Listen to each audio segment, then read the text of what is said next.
Welcome to Mogul Love. I am with Knitting UK's legend, Monica Russel, and author. Monica, hi, welcome. Hi, nice to be here. So Monica, what made you get into knitting?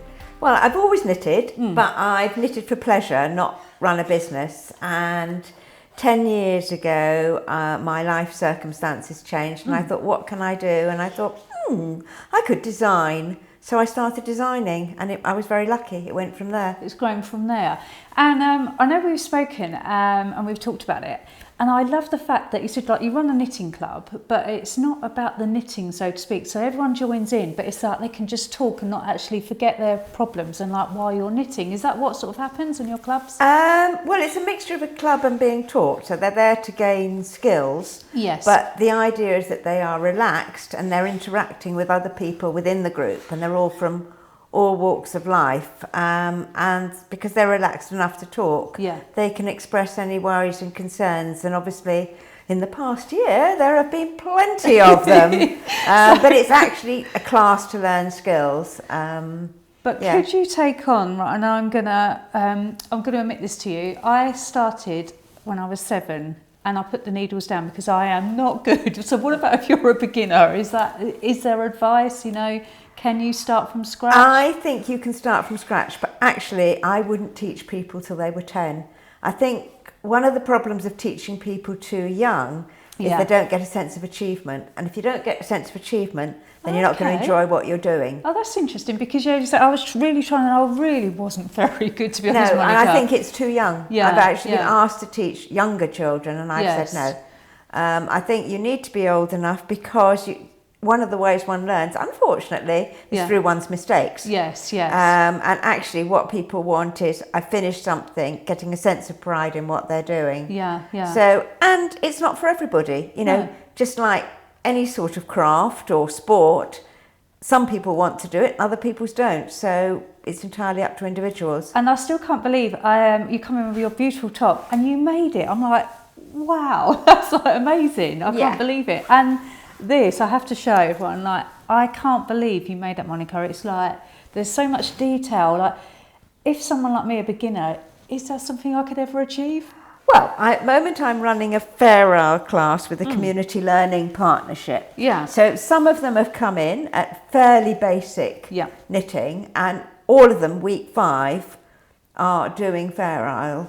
What, this, at week 5? Some of them are doing that, others are doing other things, and it's about, again, just sort of building on base skills. Yeah, sure. So it's not as complicated as it looks. So I thought, I'm going to have a little challenge. Can I have a little go? And I know you've given me some knitting needles, and I have not even seen these. I picked these up. They look different from, like, I'm not going to say how old I am, but a long time ago, they were great big things. They're really like thin. I mean, how do I start, Monica? I literally don't have a clue. Right.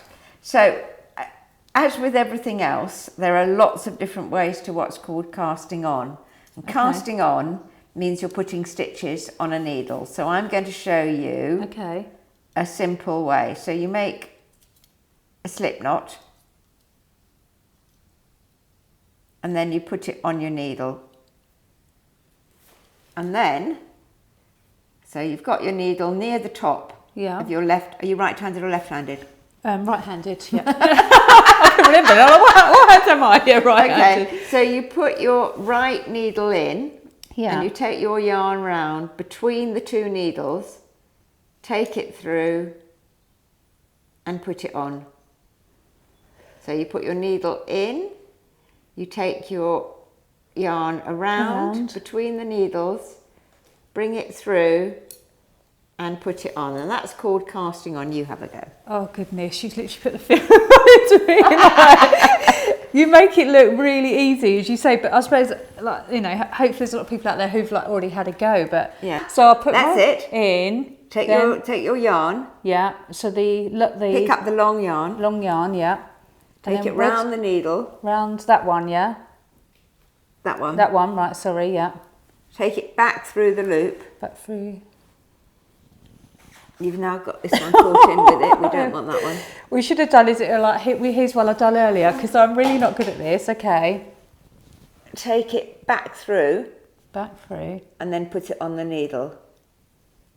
But I suppose, as you say, once you've done this a few times and it's repetitive, then you get used to it. So in through the needles. So you can see there's like a V. Yeah, okay. Take your long thread between the two needles. Yeah.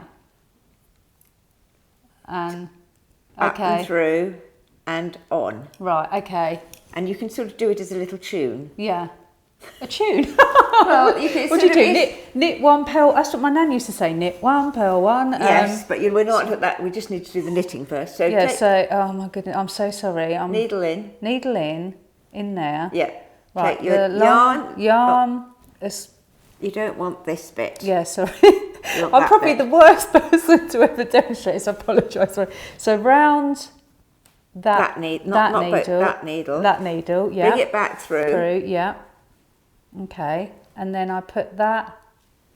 You take it through. Oh, that's and then onto your needle. Needle. Yes, I remember. Oh my goodness! It comes back. It's a bit like riding a bike. Once you've done it, it will come back. I'm actually quite proud of it. I know I've only done one little stitch, but knitting is really repetitive. But it's quite like relaxing actually. I quite, I think once I get into it, I'm not going to demonstrate because we could be here for about 10 hours just to get 10 stitches and knit one purl.